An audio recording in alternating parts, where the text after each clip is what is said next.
Bismillahirrahmanirrahim. Assalamualaikum warahmatullahi wabarakatuh. Alhamdulillahirabbil alamin. Wa bihi nasta'in ala umuri dunya waddin. Shalatu wassalamu ala asyrofil anbiya'i wal mursalin wa ala alihi wa sahbihi ajma'in. Amma ba'du. Asyhadu an la ilaha illallah wa asyhadu anna Muhammadar Rasulullah. Allahumma shalli ala sayyidina Muhammad wa ala ali sayyidina Muhammad kama shallaita ala sayyidina Ibrahim wa ala ali sayyidina Ibrahim fil alamin innaka Hamidum Majid. Pertama-tama yang paling utama, marilah kita panjatkan puji serta syukur atas kehadirat Allah Subhanahu wa taala yang mana telah memberikan kita kesehatan sehingga kita bisa berkumpul di Masjid Al-Ihsan ini. Insyaallah barokah, amin ya Allah ya Rabbal. Dan tak lupa salawat serta salam semoga tercurah limpahkan kepada panutan kita yakni Nabi Muhammad yang mana telah membawa kita dari zaman kegelapan hingga zaman terang benderang seperti ini. Baik, alhamdulillah Bapak Ibu sekalian, gimana? Apa kabar? Sehat ya? Alhamdulillah sehat. Senang sekali saya Fahmi Ma'ruf Al-Afani, mahasiswa UIN Sunan Gunung Jati Bandung yang akan memandu acara pada pagi hari ini. Saya sebagai moderator akan membacakan susunan acara terlebih dahulu. Yang pertama yaitu pembukaan, kemudian yang kedua penyampaian materi, kemudian yang ketiga tanya jawab bersama moderator, yang keempat tanya jawab bersama jemaah Masjid Al-Ihsan, kemudian yang terakhir yang kelima penutup dan doa. Untuk acara pertama yaitu pembukaan, marilah kita buka acara ini dengan membaca Al-Basmalah.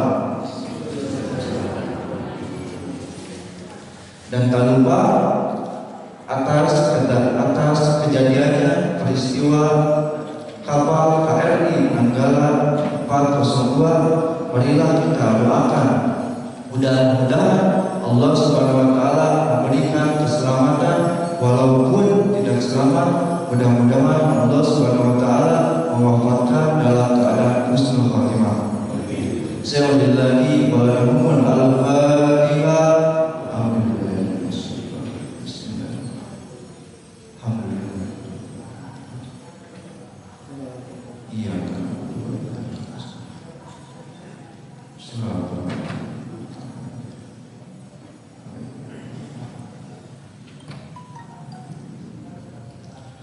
Baik, pada pengajian pagi hari ini berjudul tentang syubhat dan syahwat.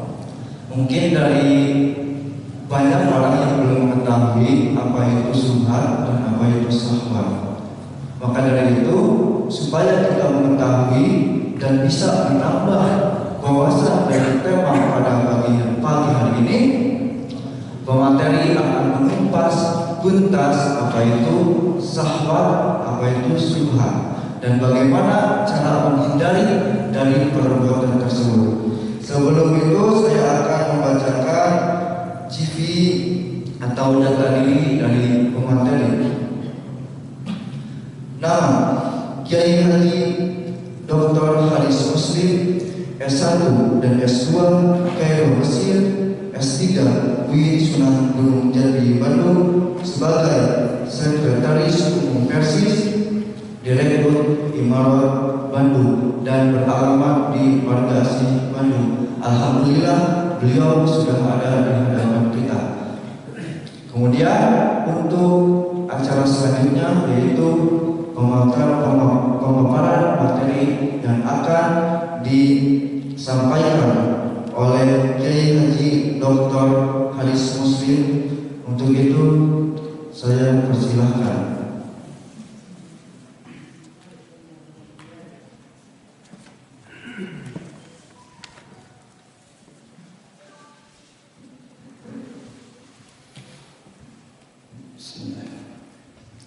Alhamdulillah. Alhamdulillahilladzi hadana li hadza wa ma kunna linahtadiya laula an hadana Allah. Asyhadu an la ilaha illallah wahdahu la syarika lah wa asyhadu anna Muhammadan abduhu wa rasuluh alladzi la nabiyya ba'dahu amma ba'du. Hayyikum tahiyatul Islam. Assalamualaikum warahmatullahi wabarakatuh. Pertama-tama marilah kita panjatkan puji dan syukur kepada Allah Subhanahu wa taala. Alhamdulillah di hari yang ke berapa, Pak? Ke-13 ya. Alhamdulillah, kalau Ramadan ingat biasanya. Di hari yang ke-13 ini kita masih diberikan kesehatan, masih diberikan kekuatan. Mudah-mudahan kita senantiasa terus ada dalam lindungan Allah Subhanahu wa taala dan terus bisa bersyukur atas nikmat yang Allah berikan kepada kita. Salawat dan salam tidak lupa kita haturkan kepada baginda Nabi Muhammad SAW, kepada para sahabatnya, keluarganya, juga pada pengikutnya sampai akhir zaman. Terima kasih kepada moderator yang telah memberikan kesempatannya kepada kami. Mudah-mudahan pada hari ini kita bisa mengambil hikmah-hikmah dan keberkahan dari bulan yang mulia ini. Sebagaimana kita ketahui bahwa ibadah di bulan Ramadan ini adalah salah satu sarana wasilah untuk melatih diri kita agar bisa menjadi pribadi-pribadi yang lebih baik. Saya sering bertanya, takwa ini tujuan atau bekal? Takwa ini kalau dalam ibadah Ramadan dia itu tujuan, la'allakum tattaqun. Tetapi dalam kehidupan takwa itu adalah bekal. Jadi tidak ada sebaik-baik bekal dalam kehidupan kecuali ketakwaan. Berarti Ramadan ini adalah latihan, ya, latihan agar kita meningkatkan kualitas keimanan kita sehingga kita menjadi orang-orang yang bertakwa, dan inilah yang akan menjadi bekal kita dalam menjalankan kehidupan kita di luar Ramadan nanti. Jadi takwa itu bukan untuk di bulan Ramadan saja. Tapi materi saya hari ini bukan berkaitan dengan makna takwa, karena itu insya Allah sering dibahas. Kalaupun nanti kita singgung sedikit, gak ada masalah. Seperti tadi disampaikan oleh moderator bahwa materi kali ini adalah tentang bahaya syubhat dan syahwat. Saya ingin masuk dari hadis Nabi Muhammad SAW yang sangat masyhur sekali, sering dibacakan ketika akan tiba Ramadan. Nabi mengatakan, "Qad ja'akum Ramadan syahrun mubarakun iftaradallahu 'alaikum siyamahu tuftahu fihi abwabul jannah wa tughlaqu fihi abwabul jahim wa tughallu syayatin fihi lailatun khairun min alfi syahrin man hurima khairuha faqad hurima." Kata Rasulullah, telah tiba kepada kalian bulan Ramadan, bulan yang penuh dengan berkah. Di antara keberkahan di bulan Ramadan itu, iftaradallahu 'alaikum siyamahu. Allah wajibkan di bulan tersebut saumnya. Tuftahu fihi abwabul jannah. Dibuka pada bulan tersebut pintu surga. Wa tughlaqu fihi abwabul jahim. Ditutup pada bulan tersebut pintu neraka. Wa tughallu fihi syayatin, dirantai, dibelenggu setan, ya. Fihi, pada bulan tersebut, lailatun, ada satu malam, khairun min alfi syahrin, yang lebih baik dari 1000 bulan. Man hurima khairuha faqad hurima. Barang siapa yang terhalang tidak kebagian dari kebaikan-kebaikan bulan Ramadan, faqad hurima, sungguh ia telah terhalang, sungguh ia telah rugi, mungkin kalau kita artikan lebih jauh lagi. Nah, Bapak Ibu yang dimuliakan Allah Subhanahu wa taala, saya ingin menggarisbawahi dari hadis tadi kata Nabi, di bulan Ramadan itu dibuka pintu surga, ditutup pintu neraka. Nah, dari ditutup pintu neraka ini, kadang-kadang logika kita itu terbatas. Kadang-kadang logika kita terbatas sehingga kok katanya pintu neraka ditutup, pintu surga itu dibuka, setan dibelenggu, tapi masih banyak orang melaksanakan maksiat di bulan Ramadan ini. Banyak orang yang asalnya malu-malu, tidak puasa, tapi lama-lama malu-maluin. Ya, lama-lama biasa saja gitu kan. Banyak orang yang melakukan kejahatan, bahkan kemarin saja kan di daerah mana itu, awal Ramadan yang terjadi apa? Tawuran antar kampung. Saya yakin bukan di negara itu. Ya. Nah, yang lalu pertanyaan kita ini bagaimana? Katanya setan dibelenggu. Kok orang tawuran? Ya, katanya dibuka pintu neraka, pintu surga, ditutup pintu neraka. Nah, lalu apa yang membuka pintu surga, menutup pintu neraka dan membelenggu setan? Nah, saya menarik. Saya membaca ada sebuah perkataan dari Ibnu Qayyim Az-Zawjiyah. Kata Ibnu Qayyim, dakhalan nasu an-nara min salasati abwab. Dakhalan nasu an-nara min salasati abwab.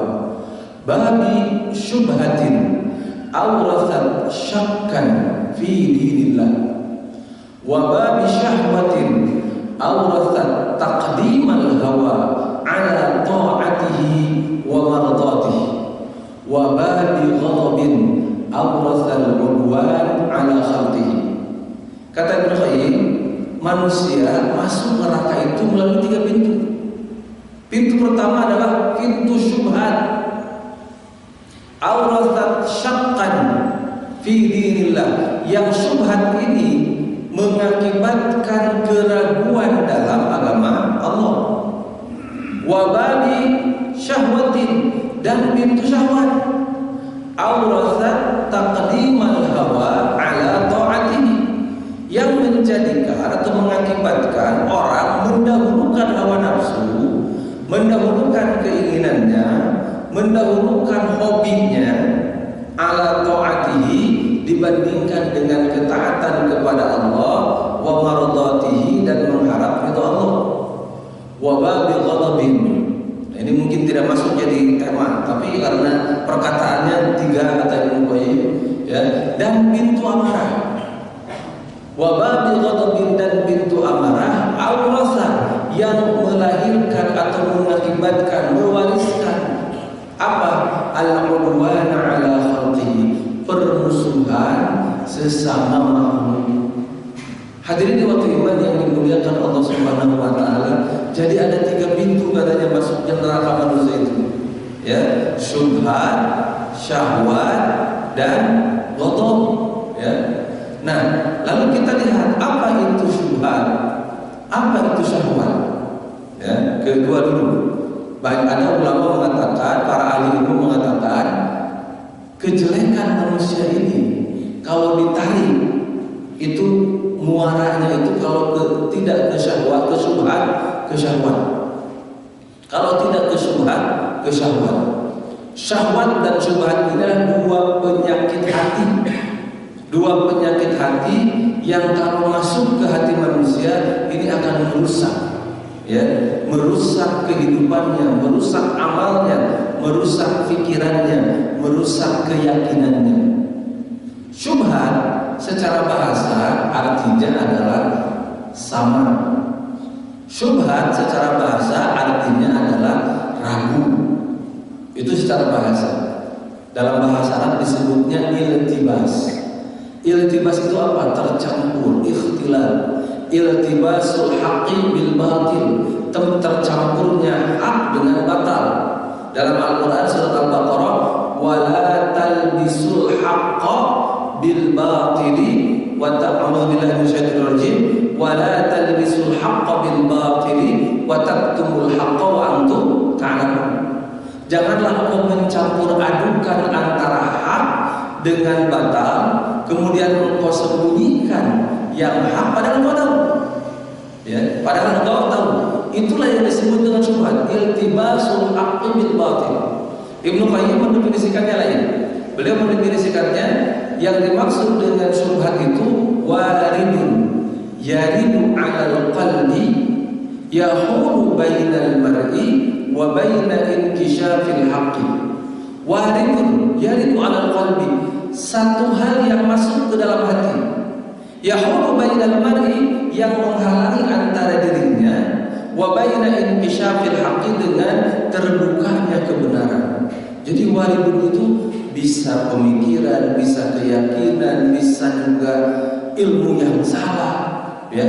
Itu yang masuk ke dalam hati manusia, kemudian dia merasa benar dan padahal dalam salah, sehingga tertutuplah kebenaran yang mestinya terbuka. Itu yang disebut dengan syubhat.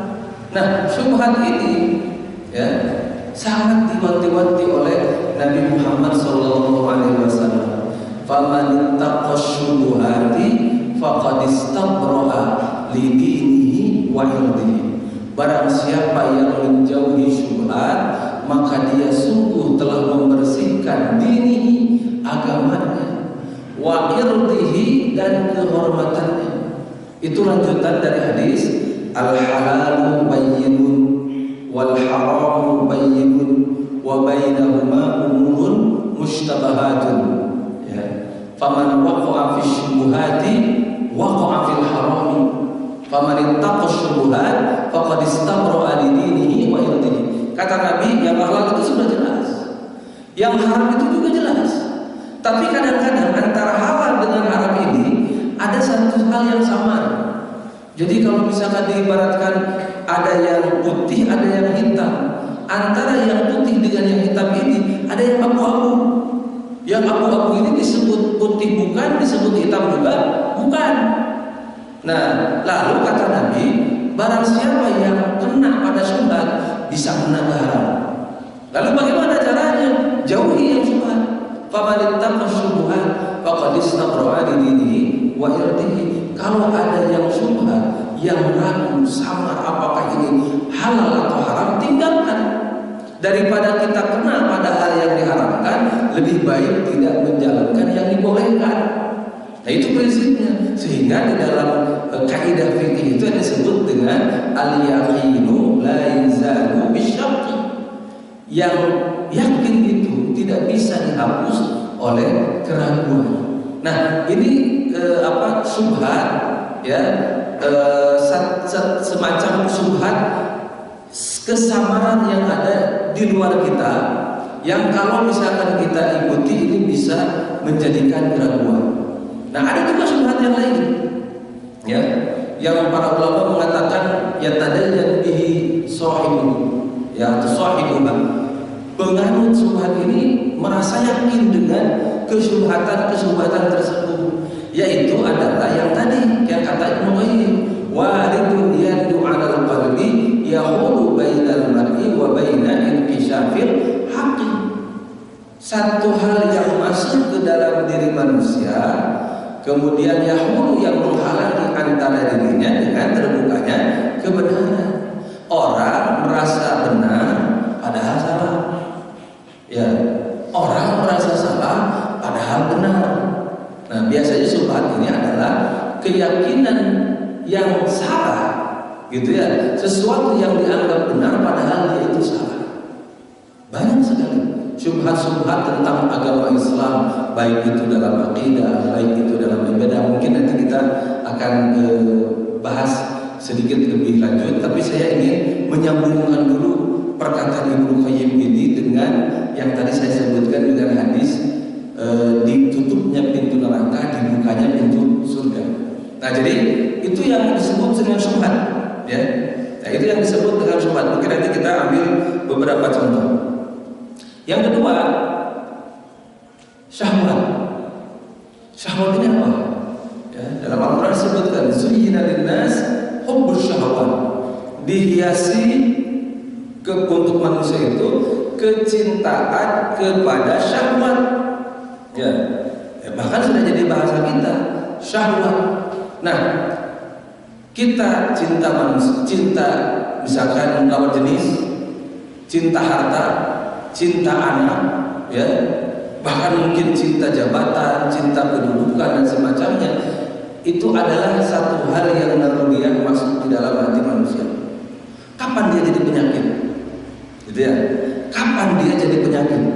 Karena kalau kita misalkan nih mencintai harta benda, itu tidak dilarang oleh agama. Mencintai lawan jenis tidak dilarang oleh agama. Ya, cinta anak tidak dilarang oleh agama. Cinta keluarga bahkan diwajibkan oleh agama, diharuskan. Nah, yang mana yang tidak boleh itu? Makanya tadi kata Ibnu Qayyim, syahwat yang dimaksud di sini adalah syahwat yang awrasat taqdimal hawa ala ta'ati, yang mengakibatkan manusia mendahulukan hawa nafsunya. Ini penyakitnya di sini. Ya, mendahulukan hawa nafsunya daripada ketaatan dan mengharap ridha Allah Subhanahu wa taala. Di sini yang jadi penyakit. Ya, yang menjadi penyakit dari syahwat itu adalah ketika manusia mendahulukan syahwatnya, mendahulukan keinginannya daripada apa? Daripada ya taat kepada Allah dan juga mencari ridhonya. Hadirin waktu iman, Bapak Ibu yang dimuliakan Allah Subhanahu wa taala, ya, salah satu godaan untuk kita tetap istiqomah ada di dalam taat kepada Allah Subhanahu wa taala adalah godaan hawa nafsu. Ya. Mungkin banyak orang, kalau kita lihat orang ada yang tidak saum misalnya, ada yang tidak sholat, kemudian kita tanya, Pak, Bapak Islam bukan? Iya. Kenapa Bapak tidak? Bapak tahu nggak sholat wajib? Tahu. Bapak tahu nggak saum wajib? Tahu. Kenapa Bapak tidak melaksanakan? Tidak tahu. Nah, jadi dia sadar bahwa dia salah. Tapi kenapa dia tidak laksanakan yang benar itu? Karena dia tidak bisa mencegah hawa nafsunya. Di saat sekarang nih, kalau ngikutin hawa nafsu enaknya apa? Tidur lagi. Ya, tidur lagi. Kalau ngikutin hawa nafsu. Ya, tapi ternyata panitia di masjid ini memberikan kesempatan kepada kita untuk memanfaatkan waktu ya dengan hal yang lebih bermanfaat. Mungkin tidur bisa nanti setelah ini atau nanti siang lah, lebih bagus. Lebih bagus nanti siang tidur itu. Istirahat kerja yang biasanya mungkin digunakan untuk makan siang, tidur sebentar. Qailullah namanya kalau tidur siang itu. Ya, tidur siang itu dalam bahasa Arab sebutnya qailullah. Kenapa? Karena biasanya sebentar. Hari kurang biasanya saya kurangin nggak bojol aja. Nah, itu yang jadi masalah. Ya. Nah, kalau kita lihat misalkan sekarang ini, kalau menurut hawa nafsu ada kan tidur lagi. Tapi panitia mendahulukan memberikan kesempatan, akhirnya kita lawan syahwat tersebut. Kita ikut pengajian, gitu ya. Kita ikut kajian ini. Itu yang menandakan kita tidak punya penyakit syahwat. Lalu punya penyakit syahwat apa? Taqdimul hawa ala ta'atihi, mendahulukan hawa nafsu daripada ketaatannya. Jadwal tarawih ibu-ibu bentrok dengan sinetron. Ya, kalau menurut hawa nafsu, aduh ini sekarang ikatan cinta sampai mana nih? Gitu kan? Nah, mestinya kan kalau itu hawa nafsu, tapi mendingan tarawih. Digoda lagi tuh sama setan. Tarawih kan bisa nanti malam. Gitu ya. Iya, akhirnya nonton dulu. Tarawih kan gak mesti berjamaah di masjid. Kenapa? Nabi juga sama. Di masjid itu cuma 2 kali. Nabi itu sisanya apa? Di rumah. Akhirnya kita di rumah. Tunggu-tunggu kan orang jam 8 ngantuk. Oh, tarawih mah nanti juga bisa. Sebelum sahur. Akhirnya dia tidur di rumah. Gitu kan? Kemudian ternyata bangun jam 4, subuh jam 4:30, teu acan ngahadutkeun, teu acan sakelar robi, aduh akhirna naon bolos. Itu taqdimal hawa ala ta'ati. Itu penyakit syahwat. Gitu ya. Itu penyakit syahwat. Nah, banyak orang jadi melakukan kemaksiatan itu kemungkinan 2 hal. Kemungkinan dia merasa benar, ya, padahal ada dalam salah. Dan kemungkinan juga dia itu sebetulnya tidak merasa benar, merasa salah. Cuman dia tidak bisa mengendalikan hawa nafsunya. Gambaran sederhananya syahwat dan syubhat itu di sana. Kalau dia sudah meyakini ini benar padahal salah, itu syubhat. Tapi kalau dia meyakini ini salah cuma tidak bisa mengendalikan hawa nafsunya, itulah yang disebut dengan syahwat. Dan kata para ulama, bahkan kata Ibnu Qayyim, dua fitnah paling utama itu adalah fitnah syubhat dan syahwat. Gitu. Nah yang ketiga, saya karena tadi bacakan perkataan Ibnu Qayyim dari Al-Fawaid tadi, yang ketiga adalah pintu amarah. Ya, pintu amarah ini adalah marah, emosi, gitu ya. Kita boleh tidak marah. Nah, gitu ya. Kita boleh tidak marah. Nanti kita harus menempatkan di mana ini tidak boleh, gitu ya. Nah, kata Ibnu Qayyim, masuknya manusia itu ke neraka itu pintu syubhat, pintu syahwat, pintu marah. Marah ini boleh tidak? Marah ini adalah satu hal yang normal. Ketika ada hal yang kita mesti marah tapi tidak marah, mungkin jadi masalah. Yang jadi masalah mana? Yang jadi masalah adalah orang gampang marah, sedikit-sedikit marah, ya, menyelesaikan masalah dengan amarah. Biasanya kalau menyelesaikan masalah dengan amarah, yang terjadi apa? Biasanya yang terjadi masalahnya tidak selesai.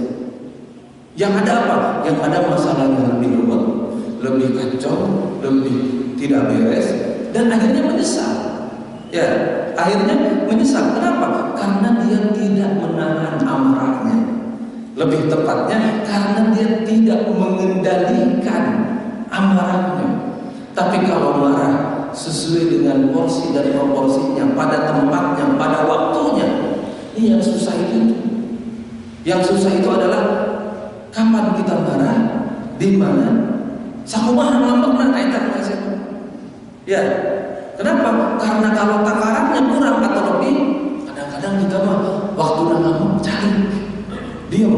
Tapi waktunya kita jadi nggak mesti marah, amak-amakan. Ya, ini yang jadi masalah sebetulnya, gitu ya. Dan saya ambil contoh. Kata Nabi, didiklah anak kamu sholat. Umur berapa? 7 tahun.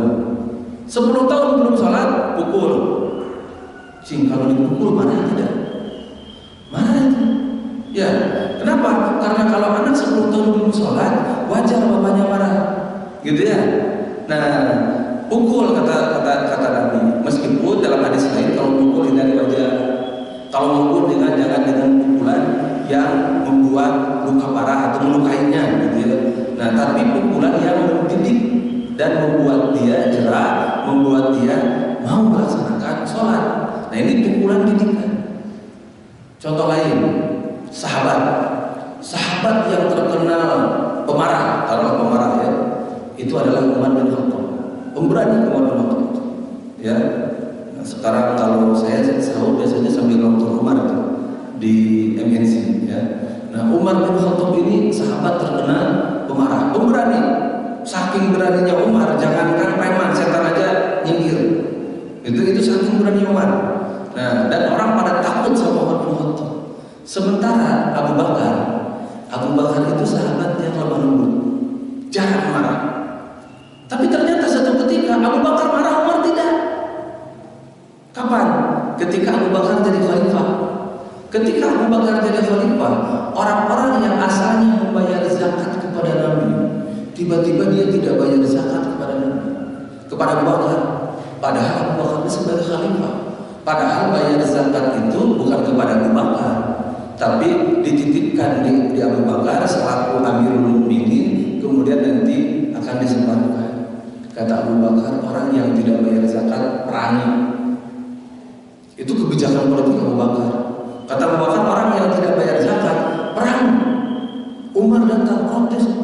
Umar yang biasanya sedikit-sedikit mengeluarkan pedang, mau hijrah saja Umar keluar dan menghunuskan pedangnya. Untuk siapa yang menghalangi Umar hijrah? Yang lain hijrah sembunyi-sembunyi, tapi Umar tidak. Nah, saat itu Abu Bakar yang marah. Kata Abu Bakar, perangi orang yang tidak membayar zakat. Kata Umar, tidak. Ya. Dan Umar berdalih, tidaknya itu dia punya alasan. Nabi pernah bersabda, umirtu an uqatilan nasa hatta yashhadu an la ilaha illallah. Aku diperintahkan untuk memerangi manusia itu sampai mereka syahadat, sampai mereka bersaksi tidak ada Tuhan selain Allah Subhanahu wa taala, dan mereka yang tidak bayar zakat itu syahadat. Cuma tidak bayar zakat. Mereka yang tidak bayar zakat itu sholat, tapi tidak bayar zakat. Saya tidak akan merangi, kata Umar. Apa kata Abu Bakar? Demi Allah, saya akan memerangi orang yang memisahkan antara sholat dengan zakat. Itu kata Abu Bakar. Kata Umar, iya. Buat apa mereka sholat kalau tidak zakat? Di dalam Al-Quran setiap perintah sholat dikaitkan dengan perintah zakat. Artinya sholat dengan zakat tidak bisa dipisahkan. Diperangi oleh Abu Bakar. Jadi dua kelompok yang diperangi oleh Abu Bakar pada zaman kekhilafahnya adalah mereka yang tidak membayar zakat dan mereka yang mengikuti Musailimah al-Kadzdzab. Itu dalam perang Yamamah. Nah, ini artinya apa? Ya perang mesti marah. Gak mungkin perang gak marah, gitu ya. Perang itu kan membunuh atau dibunuh. Nah, gak mungkin gak marah, tapi marah pada tempatnya. Nah, ini yang dilarang itu marah yang mana? Yang dilarang itu adalah kita kadang-kadang sering sekali mengedepankan amarah daripada apa? Daripada akal sehat, daripada pikiran yang waras. Kadang-kadang begitu. Lihat, Abu Bakar mentolaknya, titik tolaknya dari emosinya atau dari ini? Dari ini. Ternyata Umar juga sama. Dari logika yang benar dalam mensikapi sebuah masalah. Jadi tetap syariat, akal sehat. Kemudian emosi ini nomor keberapa? Nah, ketika emosi jadi nomor pertama, kemudian akal sehat dan syariatnya nanti akan hilang. Nah, ini yang tidak boleh. Nah, inilah yang dibikin oleh Islam. Ya, makanya ada seorang sahabat datang kepada Nabi, Rasulullah, aku minta nasihat. Rasulullah, aku minta nasihat. Kata Abu Bakar, kata sahabat tersebut, kata Nabi, satu saya nasihat kepada kamu. Apa? La taqtu, jangan marah. La taqtu, jangan marah. Apalagi Nabi? Beri nasihat lagi. La taqtu, jangan marah. Nah, inilah hadirin waktu iman. Ternyata itu yang dilarang itu bukan marah, tetapi marah bukan pada tempatnya, bukan pada waktunya, dan mengedepankan amarah daripada pikiran yang waras, daripada syariat yang benar. Ini yang tidak boleh. Ya. Nah, kalau tadi disebutkan ya, pintu neraka itu ditutup. Kemudian kata Nabi, kata Ibnu Qayyim, manusia masuk neraka itu dari 3 pintu ini. Ternyata ketiga pintu ini oleh saum ditutup. Ya. Jadi ketiga pintu ini, pintu syubhat, pintu syahwat, pintu marah, itu oleh saum ditutup. Saum ini mengajarkan kita untuk menutup pintu syahwat, syubhat. Ya, kenapa? Karena saum mengajarkan kepada kita untuk menempatkan satu hal yang benar itu benar, menempatkan satu hal yang salah itu salah. Saum mengajak, mendidik kepada kita untuk memperluas wawasan kita. In kuntum ta'lamun. Dan alhamdulillah di bulan Ramadan ini majelis-majelis ilmu lebih banyak, kan? Orang-orang lebih banyak mengkaji.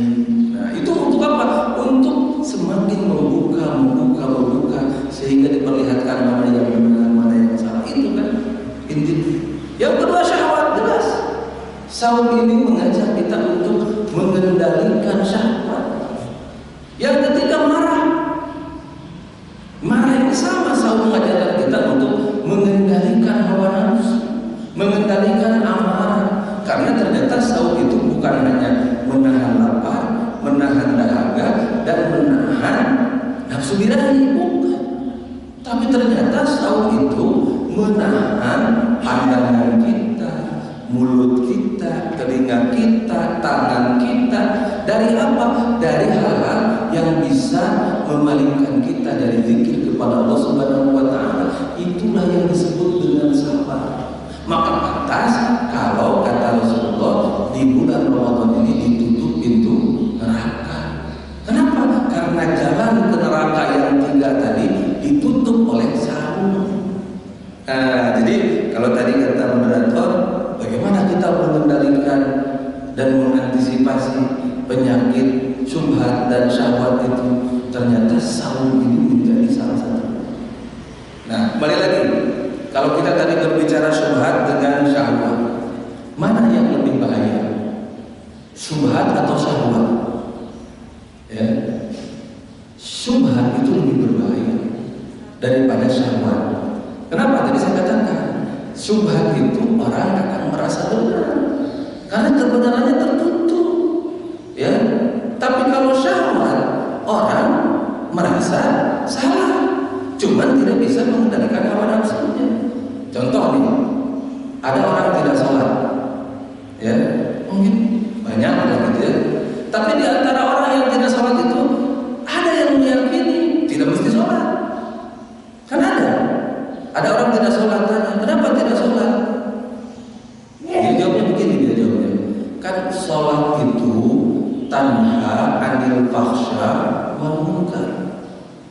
Ya, sholat itu tanha anil fahsya wal munkar. Saya tidak sholat pun tidak melaksanakan fahsya, tidak melaksanakan munkar. Jadi saya tidak perlu sholat lagi. So, jelemak itu perlu Pak. Untuk belajar debat gitu mas, jika ada terserah bujur lagi, popong sekali gitu ya. Nah, jika ada orang yang ada, gitu ya. Nah ini, tapi ada orang yang tidak sholat. Ketika ditanya kenapa engkau tidak sholat, saya itu ingin sekali sholat, tapi yang sesat-sesatnya ini aja. Artinya apa? Dia tidak bisa menahan syahwatnya. Nah, ini kan beda. Mana yang lebih berbahaya? Yang pertama. Ya, yang pertama yang lebih berbahaya. Nah, padahal ya kalau orang mengatakan saya tidak sholat pun, gitu ya, tidak berbuat fahsya, tidak berbuat munkar, itu kan ada orang begitu. Kalau dia seperti itu, kasih tahu kemungkaran dan fahsya paling berat itu adalah tidak sholat. Karena orang-orang kalau tidak sholat akan berani menghalalkan yang haram dan mengharamkan yang halal. Kalau dia tidak sholat, dia tidak saum biasanya. Kalau dia tidak sholat, dia tidak zakat biasanya. Itu akan banyak tujuannya. Kenapa? Karena kata Nabi, sholat itu adalah tihannya agama. Sholat itu adalah yang pertama dihisab nanti. Kalau sholatnya beres, maka semuanya beres. Gitu. Nah, kan lebih berbahaya orang yang punya keyakinan seperti itu dengan orang yang tidak punya keyakinan seperti itu, tapi dia belum bisa melaksanakan sholat. Ini syahwat.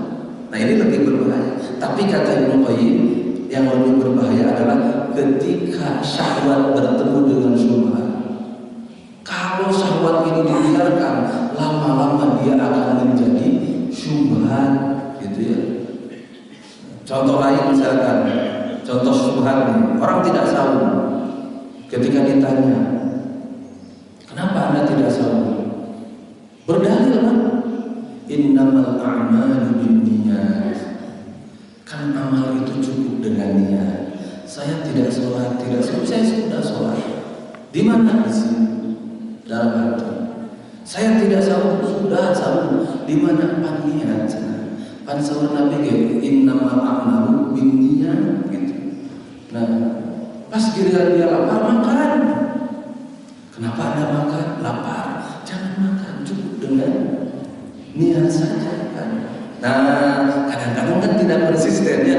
Nah, ini Bapak Ibu sekalian, bahayanya syubhat dan syahwat tersebut. Wah, banyak sekali ya syubhat haulal Islam ini ya.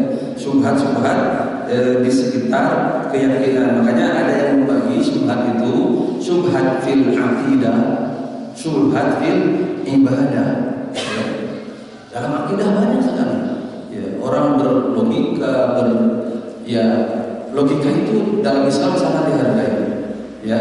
Tetapi kadang-kadang orang salah menempatkan logika, ya. Termasuk pertanyaan-pertanyaan saya menarik, ya.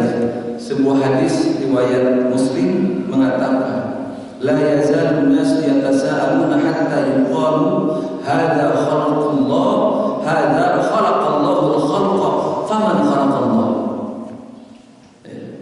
Jadi orang itu akan banyak bertanya, ya, akan banyak bertanya di antara contoh syubhat. Siapa yang menciptakan ini? Siapa? Sampai dia akan di bermuaranya kan diciptakan Allah. Lalu siapa yang menciptakan Allah? Kata Nabi, kalau sudah sampai derajat itu, qul amantu billah. Katakanlah aku iman kepada Allah. Kenapa? Kalau dijawab akan ada pertanyaan selanjutnya. Ya, kalau dijawab akan ada pertanyaan selanjutnya dan tidak akan ada ujungnya. Maka kalau sudah sampai ke derajat itu, qul amantu billah. Katakanlah aku iman kepada Allah Subhanahu wa taala. Ternyata sudah diprediksi oleh Nabi akan banyak, ya, syubhat-syubhat seperti itu. Gitu ya.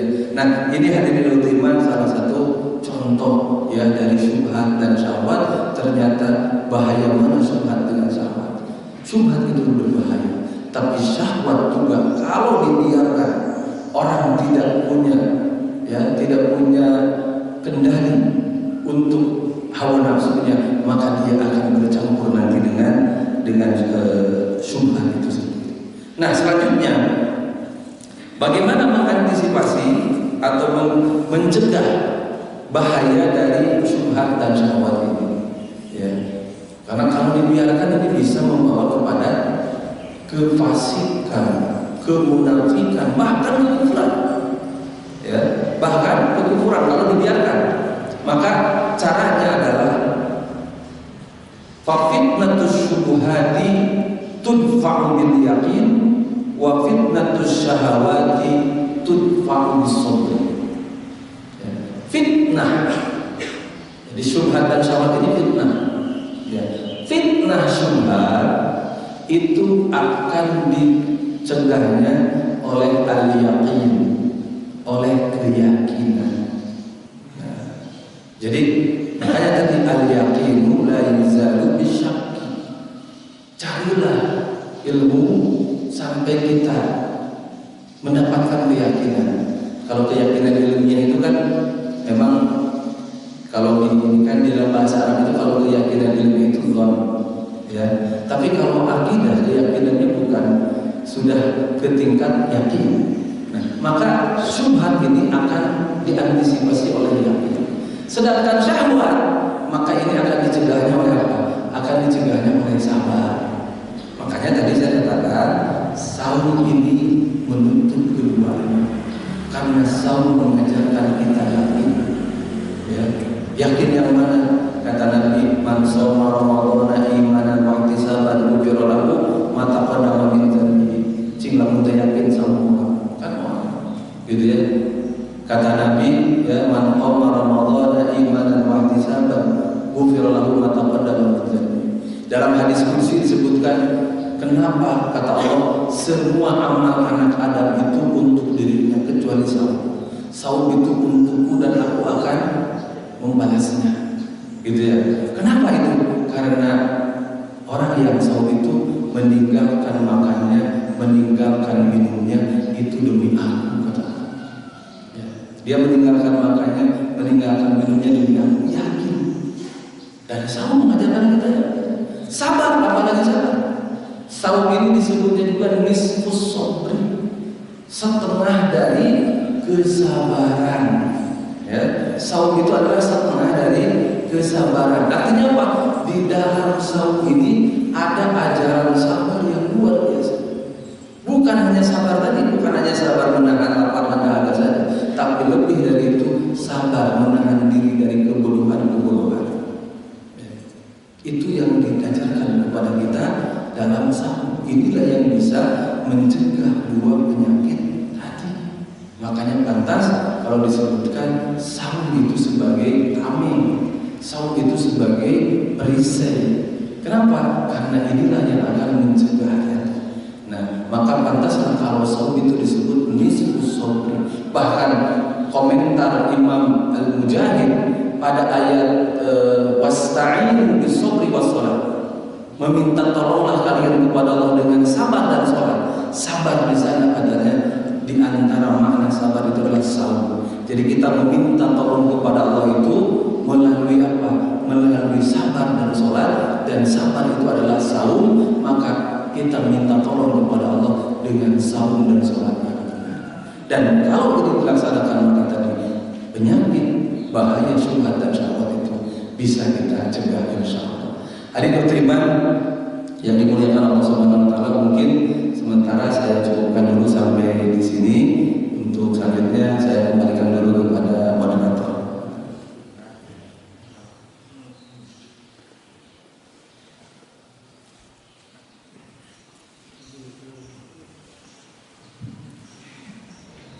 Alhamdulillah, terima kasih kepada Ustaz yang telah memaparkan materinya. Mudah-mudahan bermanfaat bagi kita semua. Bapak Ibu sekalian jemaah Masjid Al-Ihsan, kita sekarang memasuki sesi tanya jawab. Sebelumnya, ini Ustaz mohon maaf, saya mempunyai satu pertanyaan sebelum sesi tanya jawab bersama jemaah. Ini sering terjadi di kalangan masyarakat, mungkin mengenai syubhat. Misal saya bisa menemukan uang 100.000 misalkan. Nah, kemudian berarti kan uang tersebut itu termasuk syubhat ya Ustaz. Nah, syubhat itu antara haram dan halal. Nah, apabila saya uang tersebut untuk menyedekahkan, pakai uang tersebut, apakah boleh atau tidak? Kemudian saya mendapatkan pahala atau tidak, seperti itu Ustaz? Terima kasih. Ya, ini kalau di dalam fikih namanya luqathah. Luqathah itu barang temuan dan ada aturannya. Jadi Nabi ditanya, Nabi katanya, saya menemukan unta. Ya, kata Nabi itu, biarkan unta itu tahu jalan kembali. Gitu. Nah, Nabi, saya menemukan kambing, biarkan kambing itu nanti juga dicari oleh pengembala. Tapi ketika Nabi, saya menemukan barang uang itu, maka kata Nabi apa? Arifha sana. Arifha sanatan. Barang temuan itu umumkan dulu. Ya, umumkan dulu. Berapa lama? Ternyata jaraknya 1 tahun. Nah, itu luqathah itu diumumkan dulu 1 tahun. Sampai mungkin ada orang yang misalkan kita menemukan perhiasan, menemukan jam tangan atau apa, itu umumkan dulu 1 tahun. Sampai ada orang yang mengaku. Kalau tidak ada yang mengaku, maka kata Nabi, silahkan engkau pakai atau sedekahkan. Gitu ya. Nah, sedangkan engkau pakai atau sedekahkan, karena itu bukan barang kita, itu adalah kepunyaan orang lain. Itu. Nah, itu namanya luqathah itu. Ya. Jadi luqathah itu umumkan dulu. Jadi cukup lama umumkannya 1 tahun gitu. Jadi kalau di masjid ini di toilet ditemukan ada jam tangan, atau di toilet ibu-ibu ada emas gitu ya, tolong disebutkan. Ya, kasih ke DKM-nya, oleh DKM nanti diumumkan, simpan aja. Barangkali esok lusa ada orang di sini datang ke DKM, Pak, ada yang menemukan jam tangan saya tidak? Jangan dulu kasihkan, tanya mereknya apa, warnanya apa, gitu kan? Nanti kalau misalkan sudah sesuai dengan yang ditemukan, baru kasihkan, gitu kan? Nah, sama uang juga harus dicekurang sebenarnya disalabarkan pula. Ya, harus diumumkan dulu sampai setelah itu apa, simpan aja dulu. Ya, jangan digunakan. Kenapa? Takutnya besok lusa ada yang menanyakan. Nah, kalau kepake gimana Ustaz? Kalau kepake wajahnya harus siap mengganti. Kalau ada orang yang punyanya datang. Jadi itu maksudnya bab luqathah. ya, bab lughah bukan bab syarah. Wallahu a'lam bishawab. Terima kasih kepada Ustaz yang telah menjawab pertanyaan dari saya pribadi. Kemudian kita masuk ke sesi tanya jawab bersama jemaah Masjid Al-Ihsan. Barangkali dari Bapak Ibu ada yang ingin bertanya mengenai syubhat dan syahwat, silakan angkat tangan dan sebutkan nama dan asalnya dari mana. Silakan.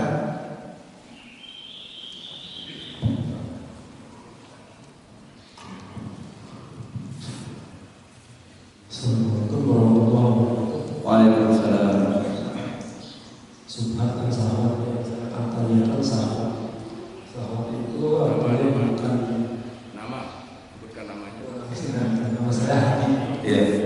Saya orang sendiri. Yang saya tanyakan sahabatnya. Iya. Di sini ada singkatan STMJ. Sholat terus maksiat jalan. Nah, iya. Artinya ini juga menyangkut tentang syahwat. Iya. Kenapa demikian? Kalau mengacu ke syahwat, STMJ sangat selalu dilakukan tiap hari. Begini Ustaz, sekarang lagi booming di daerah sini yang namanya bank keliling. Bang Emo. Bank apa itu? Ayo. NPK apa gitu ya? Di daerah saya sebutnya Bang Emo. Lagi asup kagolodo Emo begitu. Bagi sesara ibu gitu. Jadi bagaimana cara menghandle atau bagaimana cara mencegah istri kita ya, termasuk ya, saya apa istilahnya, mohon maaf kalau bapak-bapak semuanya di sini yang ada di sini, tolong jaga istri dan anak-anak kita terlibat sampai yang namanya bantu ini. Iya. Dan tolong jelaskan gitu, bagaimana hukumnya seorang muslim itu bergelut dengan bank. Iya. Yang disebutkan STMJ itu. Terima kasih. Ya, baik. Memang untuk istiqomah itu banyak godaannya, gitu ya. Dan godaan syahwat itu senantiasa mengintai kita, gitu ya.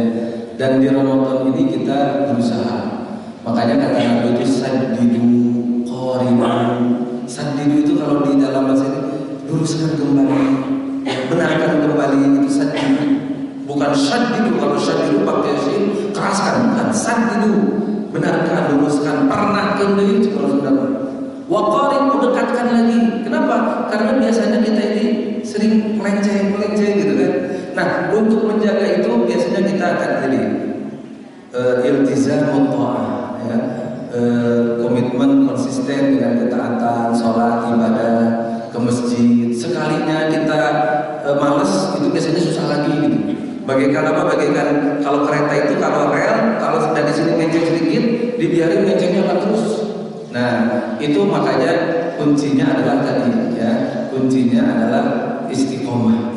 Qul amantu billahi tsumma istaqim. Nah, kita manusia pasti banyak salah, tapi yang dipermasalahkan itu adalah ketika kita berbuat salah. Kata dalam Al-Qur'an disebutkan ya, alladzina idza fa'alu fahishatan aw dzalamu anfusahum dzakarullah fastaghfiru lidzunubihim. Orang yang kalau dia berbuat salah, cepat ingat kepada Allah, cepat kembali lagi gitu. Ya, makanya tadi ya, itu untuk mengantisipasi apa? STMJ. Yang bahaya itu adalah STMJ itu merasa benar. Kembali udah maksiat jarang tidak usah sholat, mungkin kita fokus sholat meta terus. Bahaya tuh. Itu nanti dia mencampurkan antara hak dengan batin gitu. Ya maaf, misalkan ada orang umrohnya 1000, setahun itu bisa sampai 6 kali, 5 kali. Dulu umroh belum ditutup ya, atau belum musim corona. Corona subhat lain kayaknya.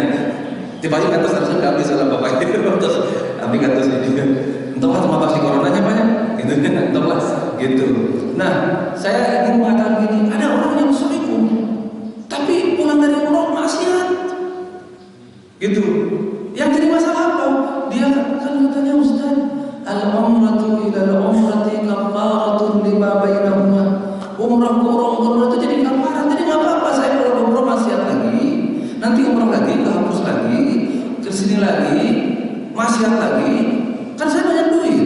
gitu kan? Umroh lagi, bukan itu maksudnya.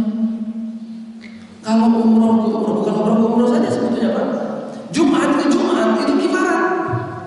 Maksudnya apa? Semakin orang banyak taat, banyak melakukan ibadah, maka semakin mempersempit ruang gerak manusia. Itu sebetulnya. Gitu ya. Maka menjadi kafarah itu ketika dari ibadah umroh ke umroh itu ada pengaruhnya. Dari Jumat ke Jumat itu ada pengaruhnya. Nabi datangkan lagi, Allah datangkan lagi Jumat. Kacas deui, iman teh naik deui. Saminggu rada lebar kayak Jumat deui. Itu yang mingguannya, yang tahunannya Pak Ramadan. Ya jadi itu ya, agar tidak STNJ itu sebetulnya Allah itu sudah memberikan fasilitas-fasilitas kepada kita untuk memperbanyak ibadah, sehingga nanti kesalahan-kesalahan kita ini adalah kesalahan-kesalahan kecil yang manusiawi, kadang susah diantisipasi, itu nanti dihapus oleh amal ibadah kita. Al-hasanat yudhibnas sayyi'at. Nah, berkaitan dengan bermuamalah dengan bank, ini memang pertama harus ada secara normatif hukum syar'inya apa. Yang kedua harus solutif, ya, harus solutif. Tapi satu lagi terkait dengan bank keliling itu, jangan konsumtif. Karena biasanya kita sifat konsumtif ini yang mendorong. Kadang-kadang kita tidak perlu itu.